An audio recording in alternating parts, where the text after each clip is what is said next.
সাকিবের কথা যেটা বললেন ডেফিনেটলি সে মানে আনডাউটলি এই জায়গাটা ডিমেন্ডাসলি রোল প্লে করেছে। তো এই জায়গাটা ও একটা জায়গা ছিল আরেকটা ছেলে ইয়াং ছেলে এবং মিরাজও আসলে করছে এটা। রিশাদ আসছে, নাসুম জানেন যে গেছে। তো এটা একটু সময় লাগবে আসলে। আগে আমি যখন সাকিব থাকে তখন আরেকটা স্পিনারের রোলটা কি থাকে, সাকিব নাই, এখন আমার রোলটা আসলে কি হবে।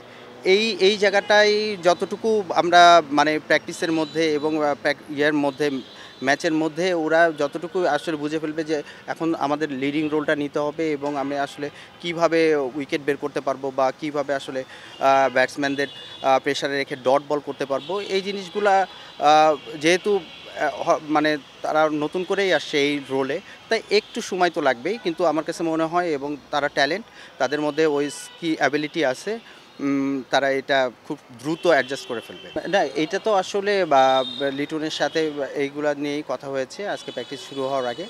তো আমরা বিভিন্ন জিনিস নিয়ে কথা বলছি এবং কিভাবে এই জায়গাটা আরও স্মুথ করতে পারে। এটা ঠিক না যে আসলে এখন সাময়িকভাবে একটু স্ট্রাগল করতেছে, কিন্তু আগে তো স্মুথ ছিল। তাহলে আসলে এই জায়গাগুলোতে যেটা হয় যে কিছু জায়গায় আমার কাছে মনে হয় যে অ্যাডজাস্টমেন্টের দরকার আছে। এটা বিভিন্ন কারণে হতে পারে। তো ওইটা আমরা ফাইন্ড আউট করেছি এবং আসলে সেভাবে কাজ করার চেষ্টা করছি। অবশ্যই ভালো দেখি। কেন আপনার জানেন যে এরকম একটা টুর্নামেন্টে যেখানে ব্যাটিং ফ্রেন্ডলি উইকেট থাকবে, আমি যদি বলি যে আমাদের ব্যাটিং ইউনিট যদি দেখি আজ, তাহলে দেখবেন যে ওয়ানডে খেলতে গেলে যে ধরনের ব্যাটিং ইউনিট থাকা উচিত আমাদের আছে।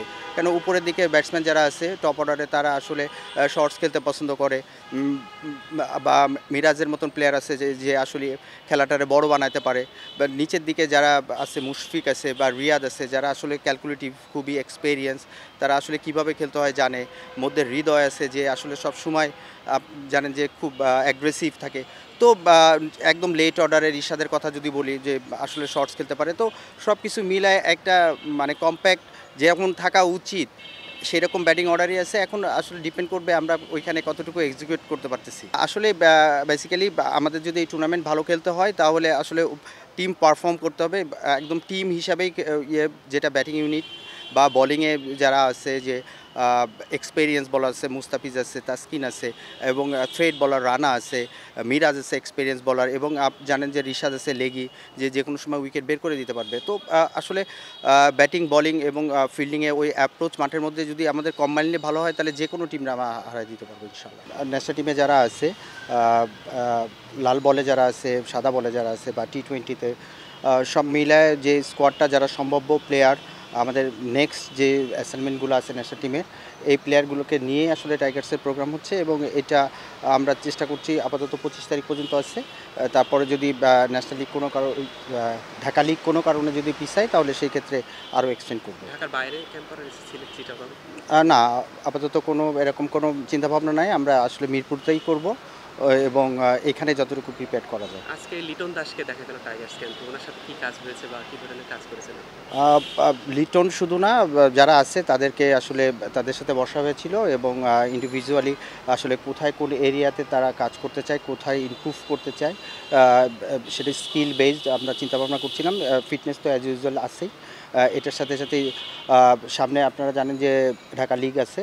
তো ওইখানে শুধু মানে পারফর্ম তো অনেকেই করে, কিন্তু আমাদের চিন্তাভাবনাটা এমন যেন ন্যাশনাল টিমে যারা প্লেয়ার আছে তারা সবসময় প্রিপারেশন নেবে ইন্টারন্যাশনাল ম্যাচ কীভাবে আসলে তারা প্রিপেয়ার নিজেকে রাখতে পারে এবং যে লিগের যে ম্যাচগুলো খেলবে ওইখানের জন্য এটার একটা ইম্প্যাক্ট থাকে। সবসময় আপনি একইভাবে আপনার গ্রাফটা বা পারফরমেন্সের গ্রাফটা একইভাবে যাবে না, কখন আপস অ্যান্ড ডাউন থাকবেই। তো ডাউন থাকবে এবং এইটা রিয়েলিটি এবং মেন্টালি তাদেরকে ওইভাবেই আসলে রেডি হইতে হবে যে এই সময়টাতে আমি আসলে কিভাবে নিজেকে ধরে রাখবো, মানসিক অবস্থাটা।